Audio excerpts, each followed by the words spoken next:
امریکی صدر ٹرمپ ایران کے ساتھ معاہدے پر خوش نظر آ رہے ہیں، اسرائیل سے ناراض ہیں۔ نیتن یاہو کو لبنان کے حوالے سے ذمہ داری دکھانے کا مشورہ بھی دے دیا۔ صحافیوں سے گفتگو میں بولے کہ آپ ہر بار کسی شخص کو ڈھونڈنے کے لیے پوری رہائشی عمارت نہیں گرا سکتے۔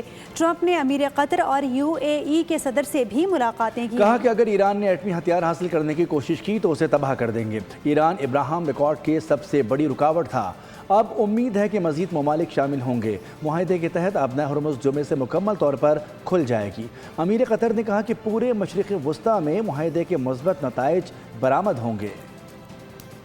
ایران سے معاہدے پر خوشی کا اظہار، مسودہ منصفانہ قرار۔ اسرائیل کی جارحیت پر ٹرمپ پر غصہ سوار۔ ڈونلڈ ٹرمپ کی G7 سمٹ کے دوران سائیڈ لائن ملاقاتیں۔ UAE کے صدر شیخ محمد بن زائد کے ہمراہ صحافیوں سے گفتگو کی۔ نیتن یاہو کو ایک بار پھر کھری سنا دی۔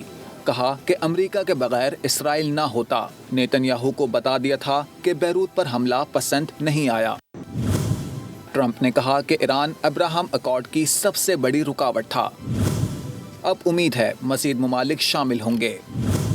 معاہدے کا متن جلد جاری کیا جائے گا۔ آبنۂ ہرمز جمعے سے مکمل طور پر کھل جائے گی۔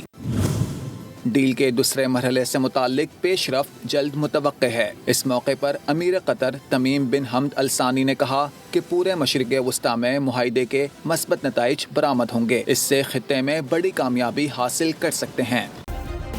سبسکرائب کریں اور بیل دبائیں تاکہ کوئی خبر رہ نہ جائے۔